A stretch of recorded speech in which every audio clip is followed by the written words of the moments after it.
All right, so we'll talk about two things. One is what makes a living thing a living thing, and then two we'll talk about the cells and specifically eukaryotic cells. So eukaryotic, remember, are those the ones that they're more complex and they have organelles and a nucleus.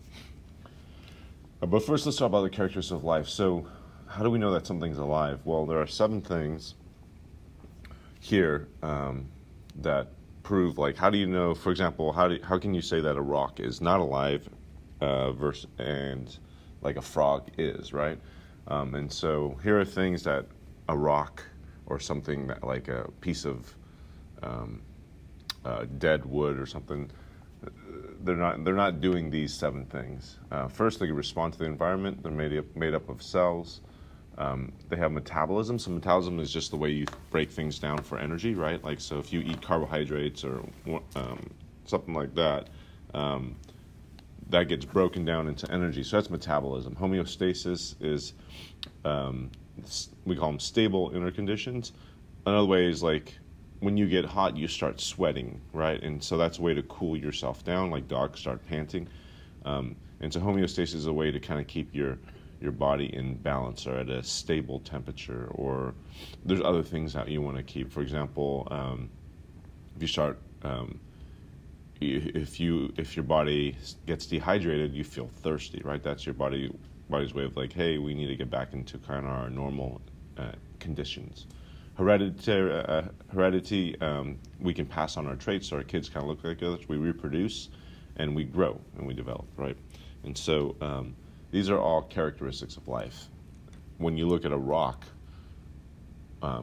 these things, they can't do these type of things. All right, so organelles, just like how our bodies have organs that do various jobs, our cells have organelles that do specific jobs within the cell, right?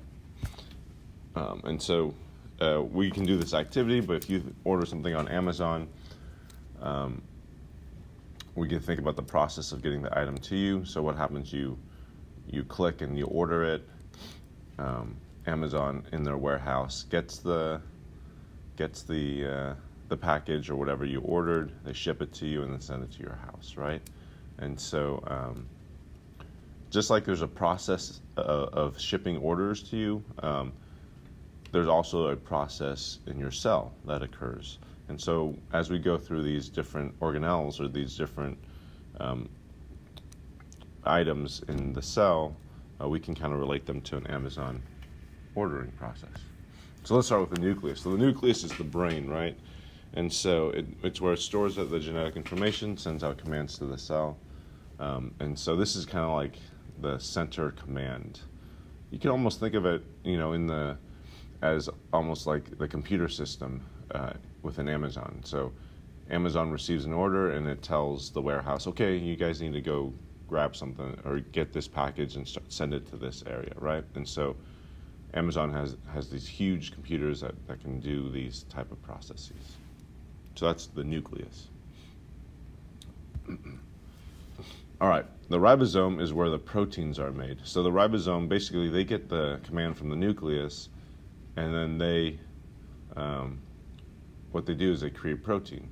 And so it's kind of like the factory, kind of like the warehouse in the Amazon, right? So the warehouse gets the signal from the computer, kind of like the nucleus, and then it starts producing what needs to be produced.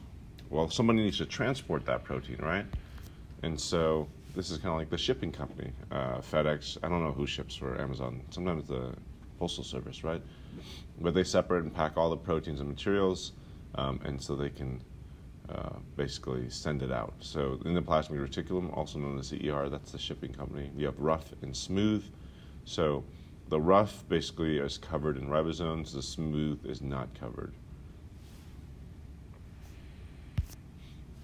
The mitochondria. The mitochondria is the powerhouse of the cell. So it's the one that provides energy. Now, I don't know.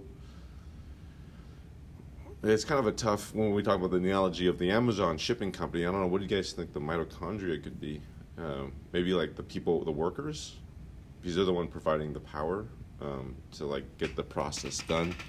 But anyways, the mitochondria. I've heard other people call the mitochondria the mighty mitochondria because it's kind of the powerhouse of the cell. There's vacuoles. Vacuoles is a storage center, so you can think of them almost like they're storage centers in Amazon. They store all the materials. Now, in the plant cells have really big vacuoles. The animal cells only have these small vacuoles, but they both have them technically. All right, let's talk about the organelle. So in the middle is the nucleus, so that would be A. These are the mitochondria.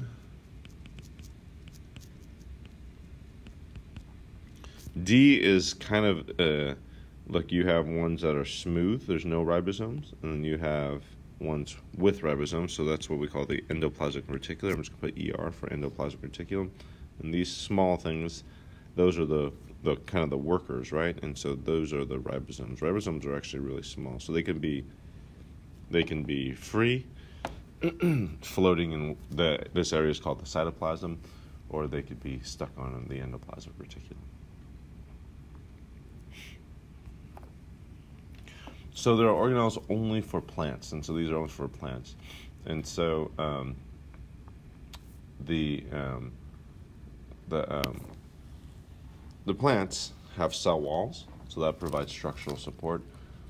And you kind of know this because cell walls often are made of cellulose, and so when you eat like celery and stuff, you notice how like it's kind of stringy. And then there's chloroplast.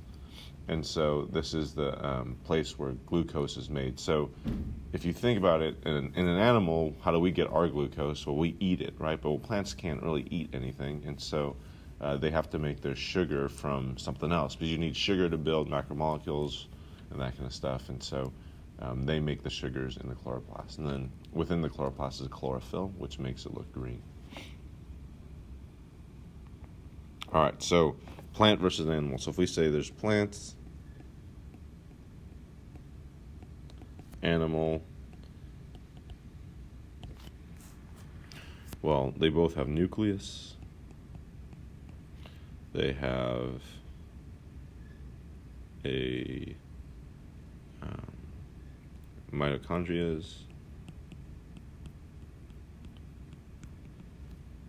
They have endoplasmic reticulum, ribosome. So the animals, remember, they have the small vacuoles,